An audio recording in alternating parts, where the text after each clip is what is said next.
আসসালামু আলাইকুম। আজ বহুদিন পরে বাংলাদেশ অ্যাডমিনিস্ট্রেটিভ সার্ভিসেস অ্যাসোসিয়েশনের কল্যাণে চীন মৈত্রী সম্মেলন কক্ষে আসার সুযোগ হলো আমার।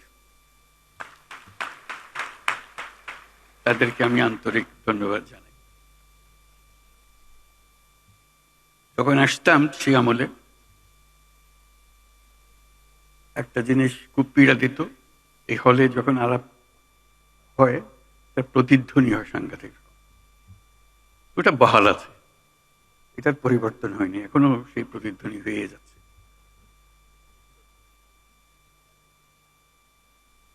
আমি আজকে খুশি এই জন্যই আপনাদের আমন্ত্রণে যে আপনারা সপরিবারে এসছেন। পরিবারের সঙ্গে দেখা হওয়ার আমাদের খুব একটা সুযোগ হয় না, শুধু আপনাদের সঙ্গেই দেখা হয়। এখন আজকে সপরিবারে এসছেন বলে অ্যাডমিনিস্ট্রেটিভ সার্ভিসের যারা জড়িত আছেন তাদের পরিবারের সঙ্গে দেখা করার সুযোগ হলো। তাদেরকে আমি অভিনন্দন জানাচ্ছি, ধন্যবাদ জানাচ্ছি। এই হলের কথা মনে করতে গিয়ে আরেকটা কথা মনে পড়ল। বহুকাল আগে 1987 সনে আমাকে একটা সম্মেলনে ডাকা হয়েছিল। সেখানে একটা প্রবন্ধ পাঠ করেছিলাম। তার শিরোনাম ছিল গ্রোয়িং আপ উইথ জায়ান্টস। লোকে প্রথমে একটু চিন্তিত ছিল, এটা কি হলো, জায়ান্ট কোথায়? আমি যেটা ব্যাখ্যা করলাম যে আমাদের বাংলাদেশের একটা সুবর্ণ সুযোগ, আমরা যে জাতি হিসেবে আমাদের যে অবস্থান, একটা চমৎকার অবস্থান। দুই পাশে দুই মহাশক্তি আমাদের, ভারত আর চীন। তারা দ্রুত গতিতে এগিয়ে যাবে। আমরা যেহেতু মাঝখানে আছি, আমাদেরকে ফেলে যেতে পারবে না। তাদের বাতাসে আমরা উঠতে থাকব। সেই থেকেই আমার বদ্ধমূল ধারণা বাংলাদেশের ভবিষ্যৎ অতি চমৎকার, তার অবস্থানের কারণে। তখন দুই জায়ান্টের কথা বলেছিলাম, দুই মহাশক্তি। এখন আর দুই মহাশক্তির কথা বলি একই সঙ্গে, 4 মহাশক্তি। আমাদের কি অপূর্ব সুযোগ! আমাদের সামনেই বিস্তীর্ণ মহাসাগর, আমাদের উপকূল ভূমি, সাগরের সঙ্গে আমাদের লাগোয়া উপকূল। এই একটা মস্ত বড় সুযোগ। পৃথিবীর দরজা আমাদের সামনে খোলা। আমরা দিন ব্যবহার করতে জানিনি। এখন যে মুহূর্তে এটার ব্যবহার শুরু করব, আমাদের অর্থনীতিকে লোহার দড়ি দিয়ে বেঁধে রাখলে ওর বাঁধে রাখতে পারবে না।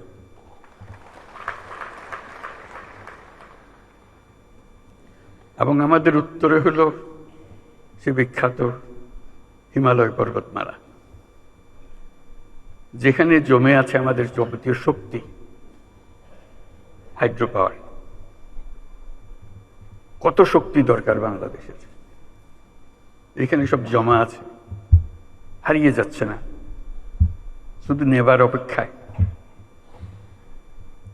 শুধু প্রতিবেশী দেশের সঙ্গে একটা সম্পর্ক করা, যাতে করে আমরা এই 40 মাইল বা যে দূরত্বটুকু দুই দেশের মধ্যে আছে, নেপাল আর বাংলাদেশের মধ্যে, ওটুকু অতিক্রম করা। আর কিচ্ছু না।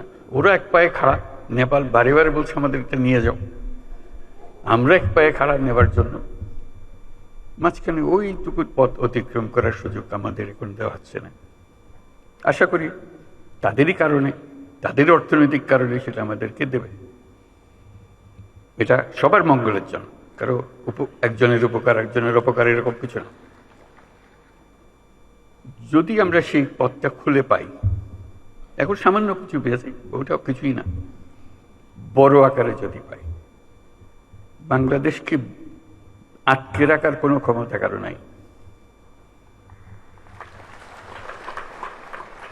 আমরা মহা সৌভাগ্যবান এক জাতি, তার অবস্থানের কারণে।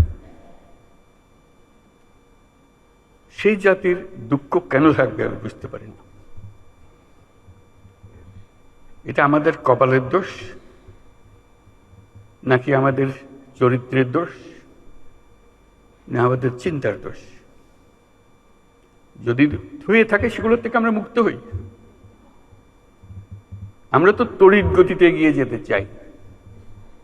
এটা একটা মহাশক্তিধর অর্থনীতি তৈরি হবে। আজকে কুমিরা থেকে টেকনাফ পর্যন্ত যে উপকূল ভূমি, সেখানে যদি কাতারে কাতারে সব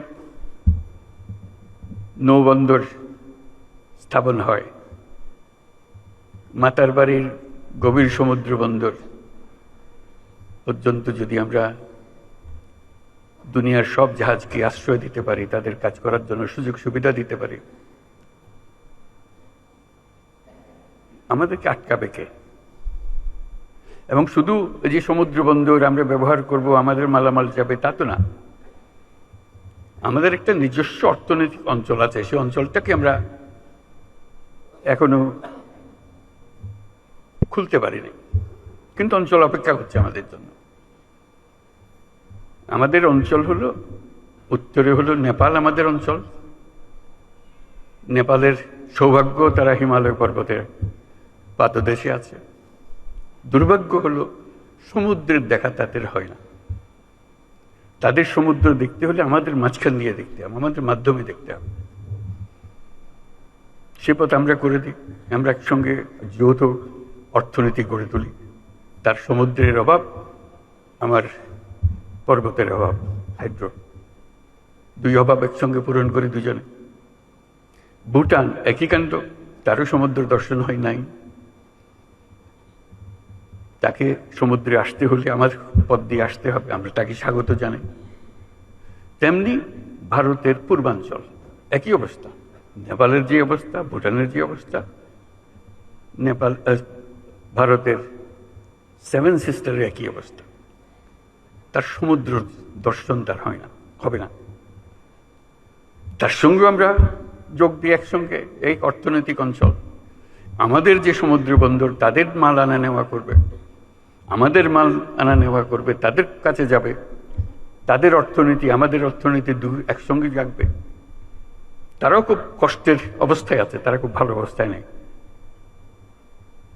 তারা এই সুযোগ পেলে তারাও আনন্দিত, তাদের ব্যবসা আমাদের ব্যবসা, রমরমা ব্যবসা হবে, একসঙ্গে ব্যবসা হবে। এগুলো বললাম এই জন্য, আমরা ভবিষ্যৎ সম্বন্ধে অনেকে হতাশায় ভুগি। হতাশার তো কারণ নাই, এটা আনন্দের বিষয়। আমাদের যেই অবস্থান, যে সুযোগ সুবিধা, শুধু সেগুলোকে আহরণ করা, কাজে লাগানো। প্রক্রিয়া শুরু হয়েছে, এই প্রক্রিয়াকে জোরদার করা, যাতে করে আমরা এই অর্থনৈতিক অঞ্চল গড়ে তুলতে পারি। মালামাল সোজা চলে যাবে নেপালে, সোজা চলে যাবে ভুটানে, সোজা চলে যাবে সেভেন সিস্টার্সে।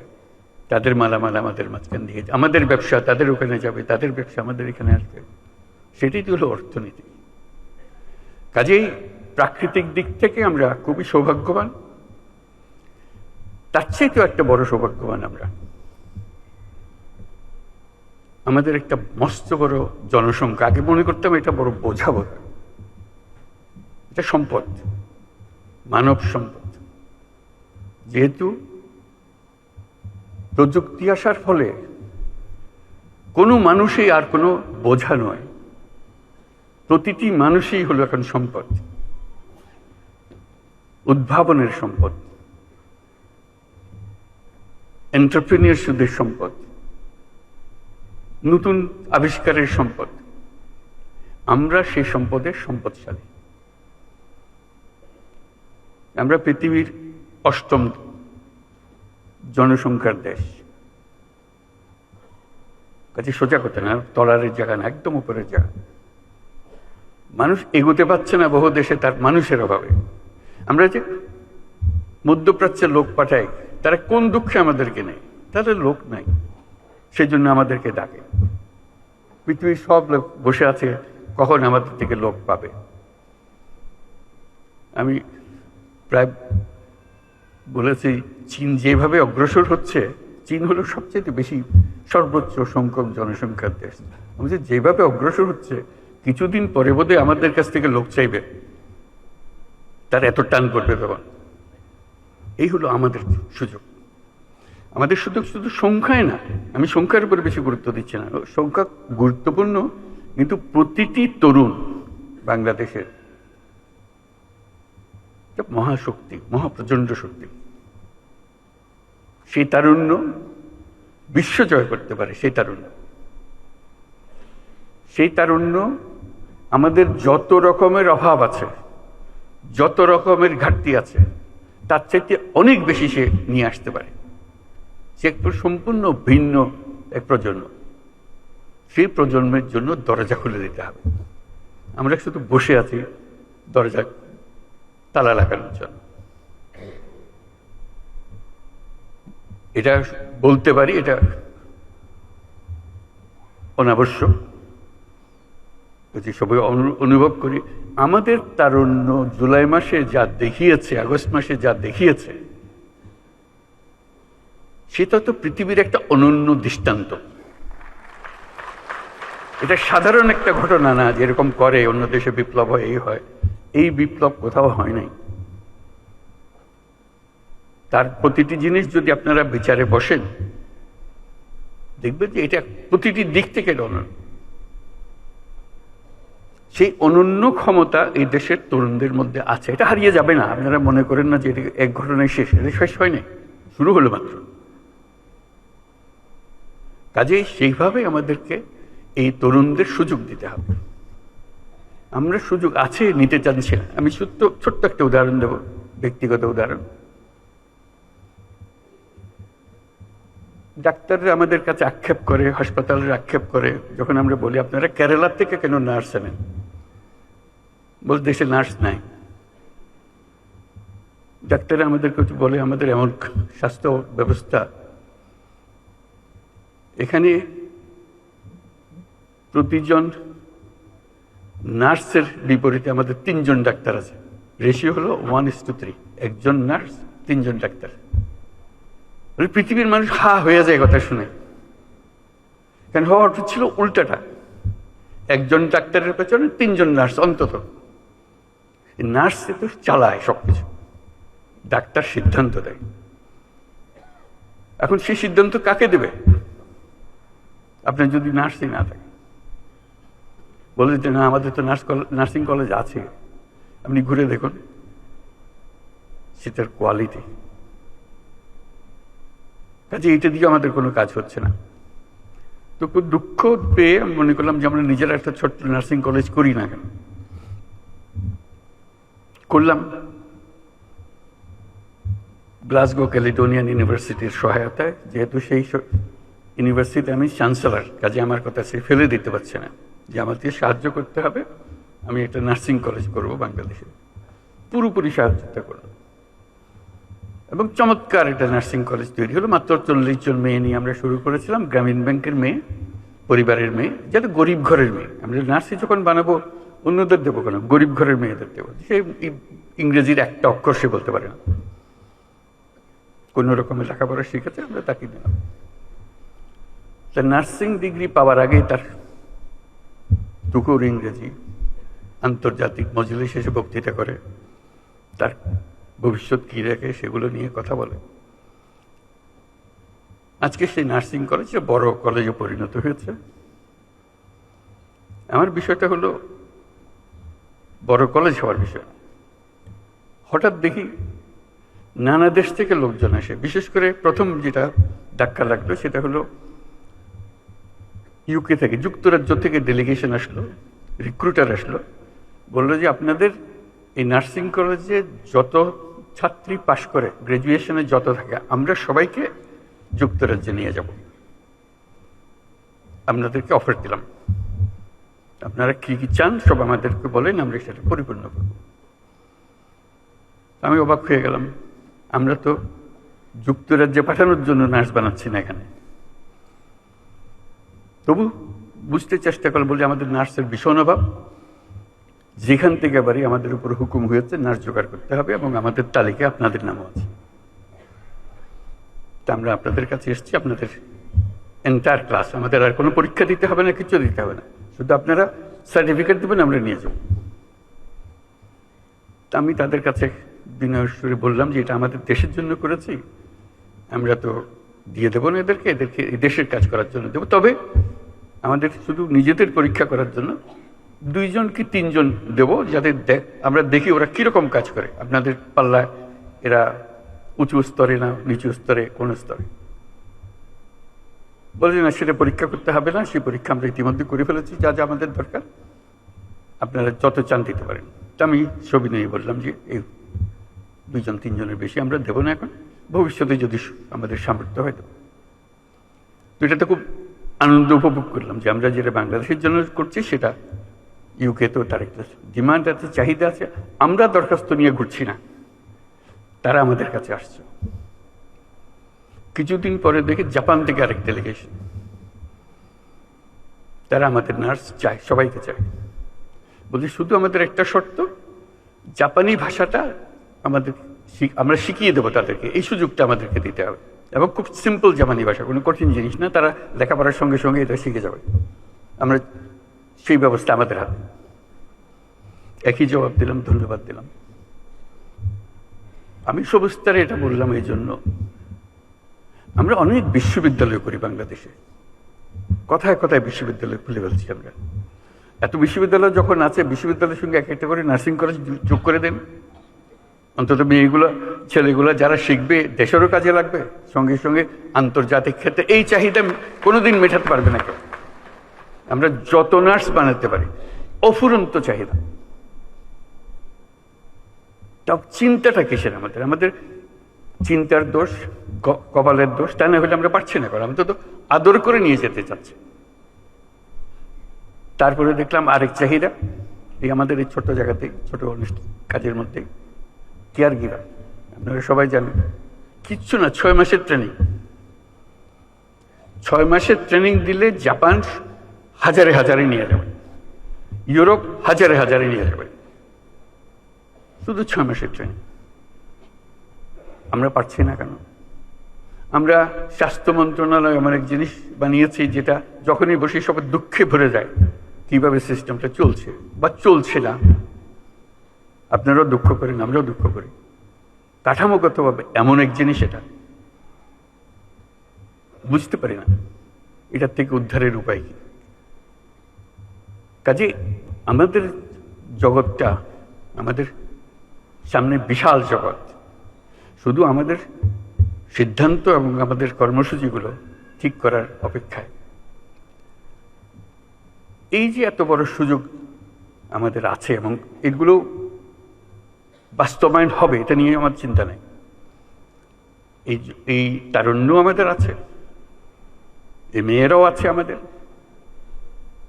এই প্রাকৃতিক সুযোগগুলো আমাদের আছে।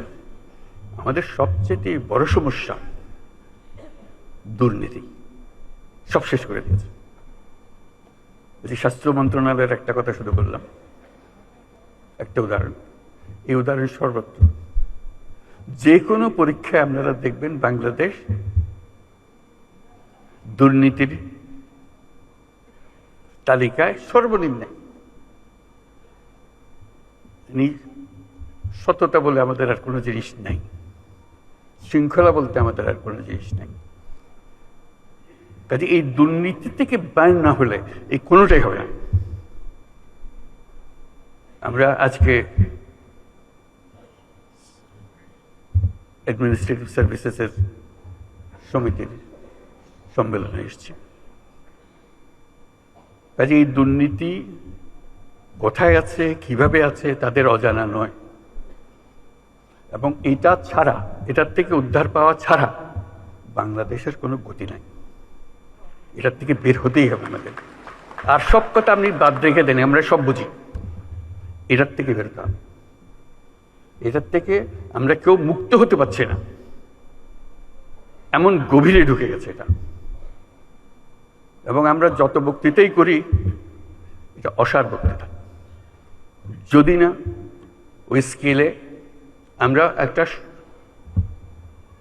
সৎ জাতি হিসেবে নিজেকে প্রতিষ্ঠিত করতে না পারি, আমরা অল্প সময়ের জন্য অন্তর্বর্তী সরকারের মধ্যে আছি, দুর্নীতির কতটুকু সমাধান দিতে পারবো জানি না। তবে আসাম থেকে আমরা একটা চেষ্টা করছি, দেখেছি অতীতেও চেষ্টা হয়েছে এটা, কিন্তু কাগজে পত্রের চেষ্টার মতো রয়ে গেছে, এটা কাজে লাগেনি। একটা চেষ্টা আজকে সকালেও বলছিলাম, সেটা এটা হচ্ছে অনলাইন সার্ভিস। সব তৈরি আছে, কাজে লাগাতে পারছে না। নানা রকমের ব্যাখ্যা আসে কেন এটা কাজে লাগাতে পারছে না। লোক যায় অনলাইন সার্ভিস ট্যাক্সটা দেওয়ার জন্য, বলছে সার্ভার ডাউন হয়ে গেছে। সুন্দর সুন্দর ব্যাখ্যা, অর্থাৎ আপনাকে সে দেবে না, সে সার্ভার ডাউন। আরেক জায়গায় আরেক ব্যাখ্যা দেবে না, ভূমি মন্ত্রণালয়, তার সব কিছু রেডি আছে। এমন জায়গা নেই আন্তর্জাতিক সহায়তার কারণে এগুলো তৈরি হয়েছে, কাজে লাগানো হয়নি। আন্তর্জাতিক সম্প্রদায় চাই আমরা দুর্নীতিমুক্ত হই, কারণ দুর্নীতিমুক্ত না হওয়া পর্যন্ত আমার সঙ্গে ব্যবসা বাণিজ্য কিছুই চলছে না। তারাও চায় আমাদের সঙ্গে ব্যবসা বাণিজ্য করে তাদের লাভের জন্য, কিন্তু আমরা তাদেরকে সুযোগ দিতে চাই না। আমরা ব্যক্তিগত সুযোগ নিয়ে ব্যস্ত আছি, জাতির সুযোগের জন্য আমরা মোটেই চিন্তিত না। আমাদের সেই চিন্তা পাল্টাতে হবে। কাজে অনুরোধ, আজকে যারা সরকারের কার্যক্রমে আছেন, কিন্তু সরকারটা হলো গোড়া, দুর্নীতির গোড়া হলো সরকার, সেখান থেকে সরকার বিস্তৃত হয়। কাজে এই সরকার যদি দেশের উপকারে আসতে চায়, তাহলে এটার থেকে আমাদেরকে মুক্তি দিতে হবে। সে আবেদন আজকে করব যে আমরা থাকা অবস্থায় আমরা যেন প্রতিটি ক্ষেত্রে অনলাইন সার্ভিস যেগুলো তৈরি আছে, ভবিষ্যতে তৈরি হবে সেগুলোর কথা বলছি, যেগুলো তৈরি আছে এটা 100% আমরা ইমপ্লিমেন্ট করে যেতে পারি।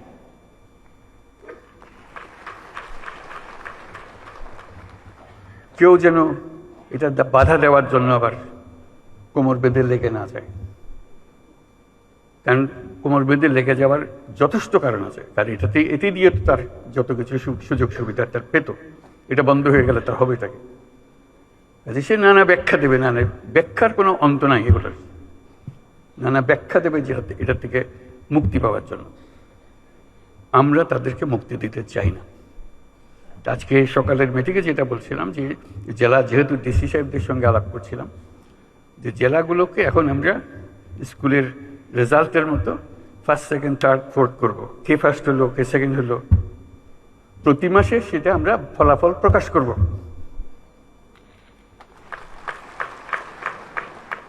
কিচ্ছু না, সাধারণ কথা, যে আপনার জেলায় কর দানে অমুকে অমুকে কত শতাংশ এখন অনলাইন হচ্ছে। শুরুতে কম হবে, 5% হবে, সেকেন্ড 20% হবে, 15% হবে, হোক, আমরা সেটা করি। সামনের মাসে কি হবে সেটার জন্য, এটা কি তার থেকে আর বাড়লো নাকি ওইখানে রয়ে গেল? মজার বিষয় হলো, যখনই আপনি র্যাঙ্কিং করেন, কেউ না কেউ দেখবে যে উপরে চলে গেছে। এটি হলো মজা। কাউকে ওর শাস্তি দেওয়ার কিছু নেই, যে কম আছে তারা শাস্তি দেওয়ার কথা, যে ভালো করছে তাকে বাহবা দেওয়া, তাকে সবার সামনে দাঁড়িয়ে ফুলের মালা পরিয়ে দেওয়া, যে করেছে পাশে। তখন আরেকজনের মনে ঈর্ষা জাগে, ওর থেকে আমি অনেক ভালো করতে পারি, আমি করবে আবার দেখিয়ে দেবো কি করে করতে হয়। ওই দেখিয়ে দেবার মেজাজটা যেন আমরা অর্জন করতে পারি। ওই র্যাঙ্কিং প্রতি মাসে আমরা এটা ফলাফল প্রকাশ করতে চাই। সবাই তার বন্ধু বান্ধব সব জেলা দেখবে, কে কোন জেলা ফার্স্ট হলো, কোন জেলা সেকেন্ড হলো, কোন জেলা থার্ড হলো।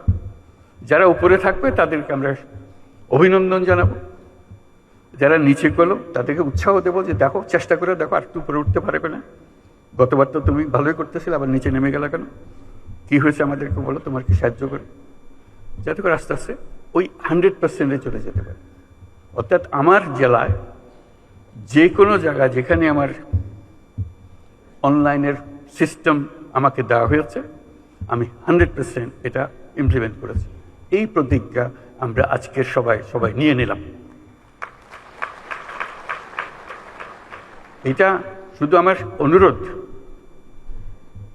আমরা থাকতে থাকতে করে ফেলেন, যেহেতু আমাদেরও একটা আগ্রহ আছে জিনিসটা করে যাওয়ার, আপনাদেরও নিশ্চয়ই আগ্রহ আছে দেশের এই বড় কাজটা করে যাওয়া। কারণ এটা হলো লোহার ফটক, এটা অতিক্রম না করলে উন্নতি বলেন কি বলেন কিচ্ছু আসবে না, কিচ্ছু হবে না। সম্মান, উন্নতি, যাই কিছু বলেন, কিচ্ছু হবে না। এটা ভদ্র লোকের সংসারের মতো হতে হবে, যে আমরা দুর্নীতিমুক্ত জাতি। সিঙ্গাপুরের মতো দেশ যদি দুর্নীতিমুক্ত হয়, আমার পাশের দেশ, আমাদের কি কি আছে, করতে পারবো না আমাদের? আমরা পারবো যদি আমরা সবাই মিলে এই কাজটা, আর কিচ্ছু না, শুধু একটা জিনিস বলতে চাই, আর বহু জিনিস আছে, বহু কাজ আছে যেখানে দুর্নীতিতে ডুবে আছে। আমরা শুধু একটা জিনিস, অন্যগুলো চেষ্টা করব কিন্তু হয়তো পরিষ্কারভাবে ধরতে পারবে না কোথায় কি হচ্ছে, কিন্তু এটাতে আমরা পারবো। এটাতে শুধু অনলাইন সার্ভিসটা প্রোভাইড করা, এটাতে সফল হলে দেখবে যে আরো উৎসব আসবে। বহু রকমের বুদ্ধি আছে, দুর্নীতি কেবল আমাদের দেশে না। এবার জাতিসংঘের বৈঠকে যখন আলাপ করছি, তখন এক বৈঠকে ইউরোপিয়ান ইউনিয়নের যিনি প্রেসিডেন্ট উর্সুলা, তার সঙ্গে আলাপ করতেছিলাম। বললাম যে আমরা দুর্নীতিতে সাংঘাতিক অবস্থায় আছি, আমাদেরকে সাহায্য করতে হবে, কিভাবে আমরা দুর্নীতি থেকে মুক্ত হব, কি কি মেকানিজম আছে, কি কি টেকনোলজি আছে, যেগুলো আমাদেরকে দেখিয়ে দিতে হবে। উনি হাসলেন, বলে সমস্যাটা শুধু একা তোমার না। আমি যে কেন? বলে এই সমস্যা তো আমাদের ইউরোপিয়ান ইউনিয়নেরও। আমি খুব অবাক হলাম, আমাদের সমস্যা কোথায় আর ইউরোপিয়ান ইউনিয়নের সমস্যা কোথায়? উনি বলে যে দেখো তো, আমাদের বিরাট অসংখ্য দেশ, 27টা দেশ। এই 27টা দেশ যখন আমরা তাদেরকে প্রথম ইউরোপিয়ান ইউনিয়ন শুরু করে একজন একজন করে নিতে হচ্ছে, ঢুকাতে হচ্ছে, এবং আমাদের প্রথম প্রতিজ্ঞা হলো ধুয়ে মুছে পরিষ্কার না হওয়া পর্যন্ত ওইটাকে আমরা ইউরোপিয়ান ইউনিয়নে ঢুকাবো না। এখন যেদিকে যাই সব ভর্তি, দুর্নীতিতে ভর্তি, কাজে আমার ধোয়া মোছার কাজ করতে গেছে। এবার জঘন্য রকমের দুর্নীতিতে ভর্তি, তাকেও আমরা সাফ সুতরা করে ইউরোপিয়ান ইউনিয়নে নিয়ে এসেছি। এখন আমরা সবাই দুর্নীতিমুক্ত। ইউরোপিয়ানের সদস্য হওয়া মানে হলো দুর্নীতিমুক্ত, এটা আমরা নিশ্চিত। কাজে তোমরা যত রকমই করে থাকো, যত দুর্নীতি বলো, আমাদের সব জানা, আমরা তোমাদের সাহায্য করতে পারবো। আমি তার খুব আশান্বিত করলাম, আমি খুব আশান্বিত হলাম তার কথা শুনে। বললাম যে তুমি আমাকে উৎসাহিত করলে, এটা লেটস ডু ইট টুগেদার, আমাদের একটু সাহায্য করেন। উনি বলে তোমার যা লাগে, আমার ব্যক্তিগত প্রতিজ্ঞা রইল, আমি উইল সাপোর্ট ইউ। এটা বললাম ওনার সাপোর্টের বিষয় না, দুর্নীতি থেকে মানুষ বের হয়ে এসছে, এটা সম্ভব, এটা অসম্ভব কিছু না, এটা বলার জন্য শুধু চেষ্টার দরকার, শুধু আমাদের প্রতিজ্ঞার দরকার যে আমরা এটা করব। এটা ছাড়া আমরা যত মিষ্টি কথাই বলি, সব অসার। দুর্নীতি থেকে আমাদের বের হতে হবে, এবং শিগগিরই হতে হবে। অপেক্ষা করলে হবে না। অপেক্ষা করলে এই আমাদের সমুদ্রও কোনো কাজে লাগবে না, আমাদের পর্বতও কোনো কাজে লাগবে না। আমাদের তরুণদেরকে আমরা জাহান্নামে ফেলে দিলাম, তারা কোন জাহান্নামে চলে আসলো, এটা কারো মুক্তি পাবে না। এই দুর্নীতি যে কত রকম, আমি শুধু দু একটা বিষয়ে সম্প্রতি অভিজ্ঞতা অর্জন করেছি বলে বলছি। ইউরোপ, আরব আমিরাতে গেলাম, সংযুক্ত আরব আমিরাত। আমাদের লোকের কাহিনী বর্ণনা করেছিল তাদের অফিসে, বলছে আমরা তোমাদের কোনো ডকুমেন্ট আমরা বিশ্বাস করতে পারি না, এত ভুয়া। কাজের লোক হয়তো সে, কিন্তু সে সার্টিফিকেট নিয়ে এসছে, মেডিকেল ডক্টরের সার্টিফিকেট। জলজন্ত আমরা দেখতেছি ডাক্তার হতেই পারে না, দেখা হচ্ছে ডাক্তার না সে, কিন্তু সার্টিফিকেট নিয়ে এসছে, ডাক্তারের সার্টিফিকেট। ওই ডাক্তারের সার্টিফিকেট নিয়ে চাকরি নিয়ে এখানে এসছে। আমরা কতটা বাছাই করবো? আমরা লজ্জায় মাথা হেঁট হয়ে যায় যে আমরা এটা কিছুই করতে পারতেছি না। আমরা চাকরি চাই, কিন্তু পরিষ্কারভাবে চাই। এরকম ভুয়া একজন যে চাকরি দিচ্ছে, তাকে আমি নিজেকে ডাক্তার বলে পরিচয় দিয়ে গেলাম, আসলে শেষ পর্যন্ত গিয়ে চাকরি দিব কোথাও, শুধু এখানে পার হওয়ার জন্য ডাক্তারের সার্টিফিকেটের তার দরকার হয়েছে। এবং আমরা কেউ না কেউ তাকে এই সার্টিফিকেট দিচ্ছি, নিশ্চয়ই অর্থের বিনিময়ে দিচ্ছি। এবং এখানে বহু আছে, সেটা এজেন্ট আছে, সেই জোগাড় করে দেয়। শুধু একটা এজেন্ট না, এরকম বহু এজেন্ট আছে। এবং এইভাবে আমাদের বহু মেয়ে মধ্যপ্রাচ্যে হারিয়ে যাচ্ছে, নিয়ে গেছে, কিসের মধ্যে ফেলে দিয়ে আসছে কেউ জানে না। হিউম্যান ট্রাফিকিং এর কি বিষয়, বিভৎস বিষয়। এবং মেয়েদের জন্য আমাদের মেয়েরা যাচ্ছে, তার কি অবস্থায় ফিরে আসছে, যদি সশরীরে ফিরে আসতে পারে, কত লাশ কোথায় চলে যাচ্ছে সেটারও কোনো হিসাব নেই। এই কোন দেশ বানালাম আমরা? আমরা তো দায়ী। আমরা যে আজকে এখানে এসেছি, আমরাই তো দেশ চালাই, কাকে কি বলবো? আমাদের নিজের কাছে, নিজের সন্তানদের কাছে আমরা কি জবাব দেব যে কাউকে আমরা রক্ষা করতে পারছি না? এই মৃত্যুর জন্য, এই ট্রাফিকের জন্য আমরা দায়ী না?